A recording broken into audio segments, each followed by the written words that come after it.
Bonjour à tous, revue de presse du vendredi 19 février 2021 et aujourd'hui nous revenons au top santé numéro 366 de mars 2021 qui parle du régime flexitarien.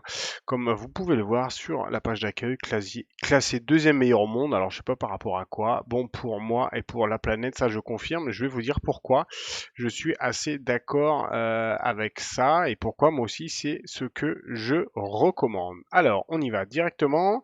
Le régime flexitarien par Top Santé et page 40. Tac. On va attendre que ça charge tout simplement. Le régime flexitarien, moins de viande, plus de santé. Effectivement, depuis, il faut savoir, d'après ces chiffres, vous allez voir tout de suite, hop, qui sont ici. Depuis 2018, en fait, la consommation de viande a baissé de 12% en 10 ans. Un sondage IFOP-VVF de 2017 indique également que 67% des Français sont prêts à réduire leur consommation de protéines animales pour privilégier des produits de meilleure qualité, notamment dû aux différentes crises sanitaires de ces dernières décennies qui sont la vache folle, la grippe aviaire, les lasagnes à la viande de cheval, j'en passe, on va dire, et des meilleurs, il y en a malheureusement constamment. Alors c'est vrai que plein de gens ont baissé leur consommation de viande, malheureusement dans certains cas c'est par rapport au prix, même si c'est vrai que si la viande a fortement baissé en termes de prix tout simplement parce que l'industrialisation du système a fait que les coûts ont baissé, mais c'est également les gens ont baissé ça par rapport au prix, mais aussi malgré en fait, ce que je veux dire, c'est que malgré la baisse du prix, eh ben, en fait, des gens n'ont toujours pas les moyens d'acheter beaucoup de viande dans certains cas. Une deuxième cause, c'est également les conditions d'élevage des animaux. En fait, c'est justement cette industrialisation, pardon, qui a fait que les prix d'élevage ont baissé, donc le prix de vente a baissé, eh ben, est dû notamment à des conditions d'élevage d'animaux sur toute la chaîne qui sont absolument aberrants, qui ne peuvent pas être qui ne peuvent pas en fait produire de la bonne viande, c'est impossible. Et donc les conditions d'élevage, donc la partie éthique a été très importante. Comme on dit, comme c'est écrit là, le souci du bien-être animal et également on voit l'impact environnemental car on sait en fait que la production de viande a une très très forte émission de gaz à effet de serre. On pollue l'eau, on pollue les sols, on déforeste. C'est absolument dingo. Comme on dit, donc la montée du flexitarisme, c'est un mot qui est apparu en 2018 dans Le Petit Robert. Et c'est vrai que on sait maintenant que l'excès de viande déjà pour la planète est vraiment pas bon. Donc aussi bien pour la planète, aussi bien pour les bêtes, mais aussi bien pour la santé de l'être humain, car la viande contient pas mal d'éléments qui sont plutôt pro-inflammatoires. Et on va dire la tendance actuelle est qu'on a un mode de vie qui est quand même de moins en moins sain. Et si en plus de ça, par l'alimentation, euh, on on rapporte encore plus d'éléments inflammatoires, et ben c'est clair que la santé en prend un coup.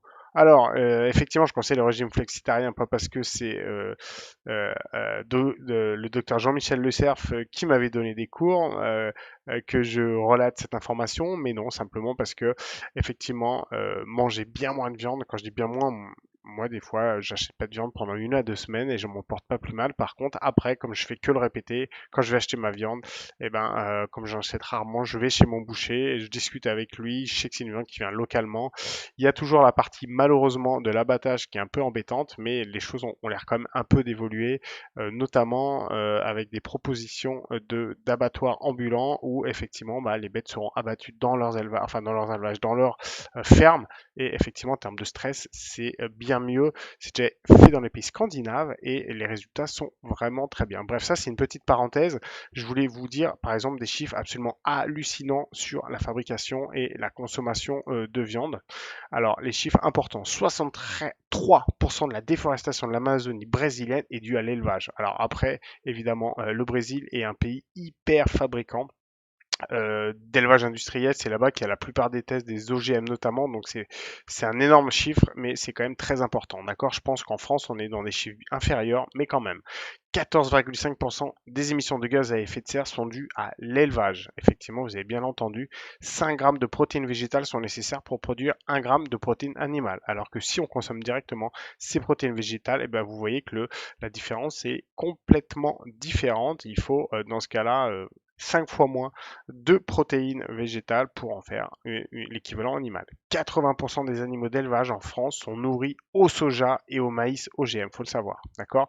Donc à titre d'information, la plupart des sojas OGM viennent des États-Unis et 75% des terres agricoles dans le monde sont destinées à l'élevage. Donc vous voyez qu'il y a quand même, c'est pas ce que je voulais faire, il y a quand même un gros problème là-dessus et voilà pourquoi le régime flexitarien, d'autant plus qu'on n'est absolument pas carencé en protéines. Je rappelle les sources des protéines, c'est la viande et le poisson et les œufs sont équivalents. Après, vous avez le fromage.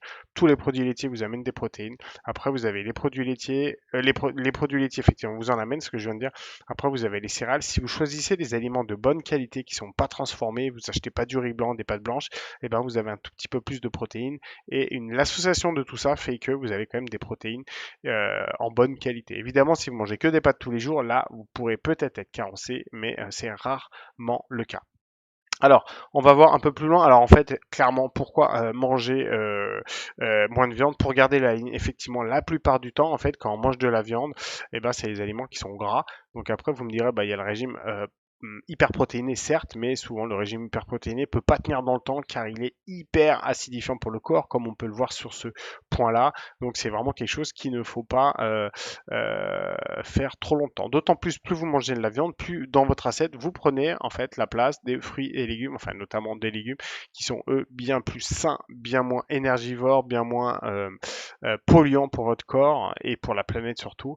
Donc la ligne, effectivement, pour garder la ligne, manger moins de viande, la plupart du temps c'est mieux parce que vous avez moins de calories et surtout vous amenez moins d'éléments polluants car votre bête, en fait, quelle que soit la taille que vous avez mangé, eh ben, accumule des toxines et ces toxines bah, entravent plutôt la perte de poids notamment et en fait entravent de manière globale le bon fonctionnement de votre corps.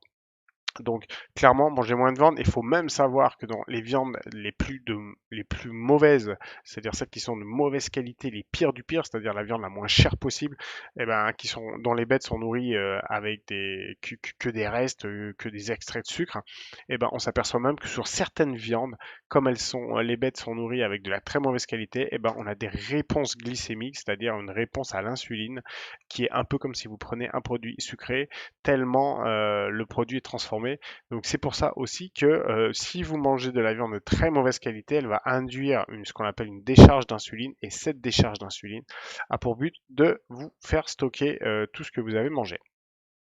Donc on sait exactement maintenant pour les risques de cancer, notamment du type digestif, vous voyez 17% le risque enfin, je vais vous dire la phrase en entier, ça sera plus simple. Selon une synthèse d'études menée par le Centre international de la recherche sur le cancer, une consommation de 100 grammes de viande rouge par jour augmente de 17% le risque de cancer colorectal.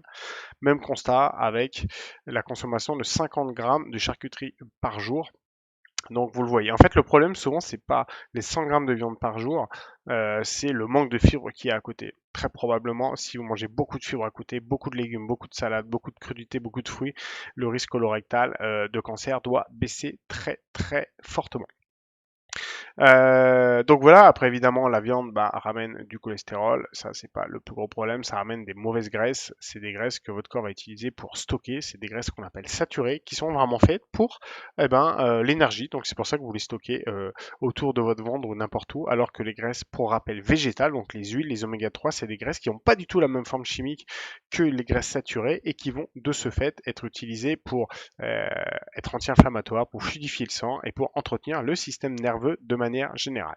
L'avantage aussi de baisser sa consommation de viande, comme je l'ai dit, c'est que vous allez augmenter votre consommation de fruits et légumes et vous allez entretenir votre microbiote. Le microbiote, qu'est-ce que c'est? Pour rappel, c'est toutes les bonnes bactéries qui sont dans votre intestin et qui sont archi fragiles au mode de vie, c'est-à-dire aussi bien au stress, aux médicaments, à l'alcool, à tous les additifs que vous pouvez trouver dans l'alimentation. La viande en fait partie également, elle a beaucoup d'antibiotiques, la viande est traitée.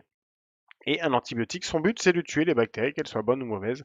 Donc voilà pourquoi dès que vous mangez beaucoup de viande, vous avez un apport antibiotique un peu plus important. Et surtout, vous n'entretenez pas, en plus peut-être de tuer un peu vos bonnes bactéries avec les résidus d'antibiotiques que vous pouvez avoir dans votre viande, et ben, vous n'apportez pas les fameuses fibres, ce qu'on appelle les les prébiotiques qui sont des fibres indispensables au bon fonctionnement, tout simplement, de votre intestin. Voilà, comme je l'ai dit tout à l'heure, les viandes aussi, la réduction de viande donc va fortement être bénéfique sur enfin l'équilibre acido-basique de votre corps, clairement aussi parce que la viande est hyper acidifiante et on sait très bien que l'hyperacidification entraîne tout simplement l'entretien de toutes les maladies inflammatoires et de toutes les maladies également infectieuses. Donc clairement, moi la viande, pour vous dire clairement, j'en mange 1 à 2 fois par semaine, des fois 3 fois par semaine, ça dépend, mais jamais bien plus. Et par contre, comme j'achète de la bonne viande, je la cuisine aussi pour qu'elle soit vraiment très bonne. Comme je le dis souvent, le fait de manger 2 fois par jour de la viande, eh ben, si en plus on achète de la viande de pas très bonne qualité parce qu'on n'a pas des gros moyens, eh ben, on n'en profite pas parce qu'elle n'est pas super bonne. Alors que si vous voyez déjà que vous divisez par deux votre achat de viande sur la semaine ou même par trois, vous verrez que vous pourrez acheter des viandes plus chères sans exploser le budget, bien évidemment, et vous pourrez vraiment vous faire plaisir, vous apporter vraiment ce qu'il faut à votre corps parce que vous avez une viande qui est saine, qui est locale. La plupart du temps, c'est pas de la viande premier prix qui a fait l'intégralité du tour de la Terre, comme on a de la viande de Nouvelle-Zélande notamment, ce qui est absolument dingue, dingue, dingue. Voilà, donc le régime flexitarien, c'est moins de viande, mais c'est surtout pour moi, quand je le traduis, des aliments de meilleure qualité. Donc là, on parlait de la viande, mais c'est un peu dans la globalité, c'est-à-dire on va essayer de prendre des aliments, aussi bien les produits laitiers, le fromage, les légumes, les fruits, les boissons, en moins grosse quantité, mais de meilleure qualité. Vous verrez que c'est pas forcément plus cher parce qu'on en mange moins, d'autant plus que la plupart du temps, vous pouvez privilégier des produits locaux. Voilà, en tout cas, je remercie. Je vais vous remettre la première de couverture du Top Santé qui a parlé du régime flexitarien. C'est vraiment assez intéressant. Et allez voir si vous connaissez pas du tout ce terme, allez-y, mais je le recommande carrément. Je vous souhaite un très bon week-end, belle journée à vous, au revoir.